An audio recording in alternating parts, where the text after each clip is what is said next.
Hey guys, what's up? And today we're going to be covering a topic that I've really been thinking about a lot lately, and that is my mouse.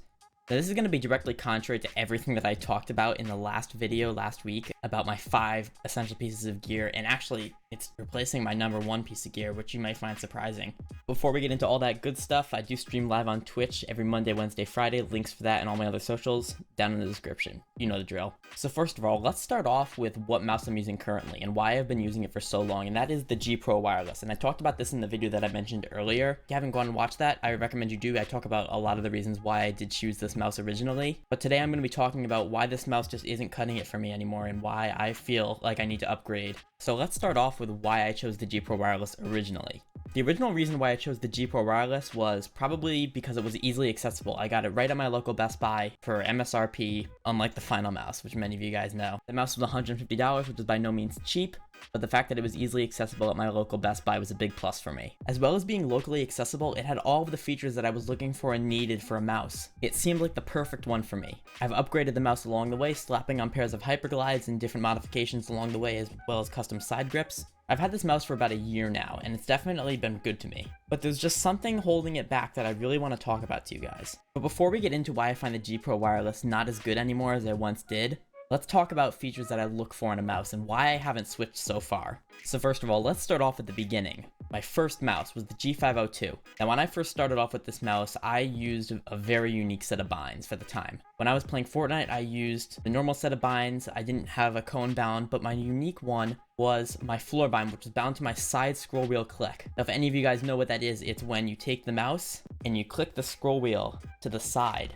And that's what I use as my floor bind to this day. Well, at least. Until this morning, that is. I woke up like I normally do, sat down here, right where you see, and I was fiddling around with my mouse, just trying out some new binds and everything like I always do, because I've been wanting to get off of the side scroll wheel clicks. I've been wanting to try new mice for a while, and I knew that that was the thing that was holding me back. So I started fiddling around with some new binds, and I got good enough to the point where I realized, hey, I can get really good on something that doesn't use side scroll wheel clicks, so I started fiddling around with it more.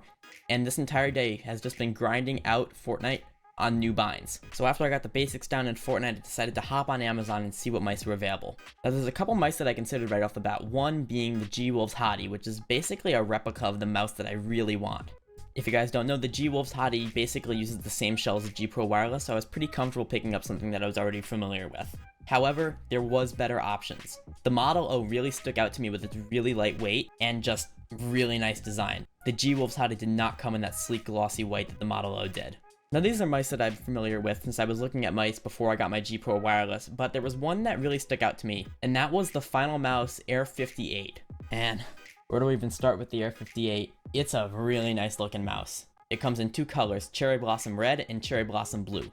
Both of them are so unique and just so pretty. It's an eye catcher. I don't know what else to say about the design. It's got holes in the mouse just like I wanted. The scroll wheel is beautiful, even though it doesn't have a side click. It's embedded with a haiku. It's just a really awesome mouse. To say the least, it caught my eye.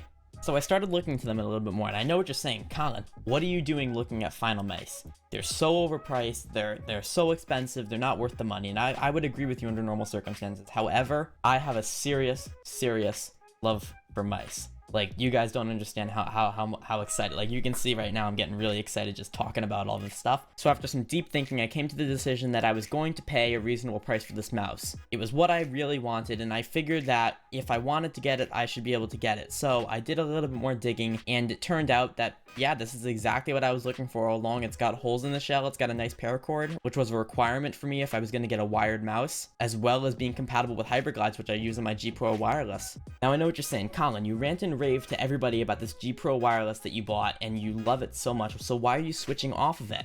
Well, the main reason that I'm switching off of it is because I feel like side scroll wheel click is really holding back my skill level in Fortnite. And if I switch to a different mouse that doesn't have that feature, then maybe then I can eliminate some of the bad habits that I've developed over the past 2 years.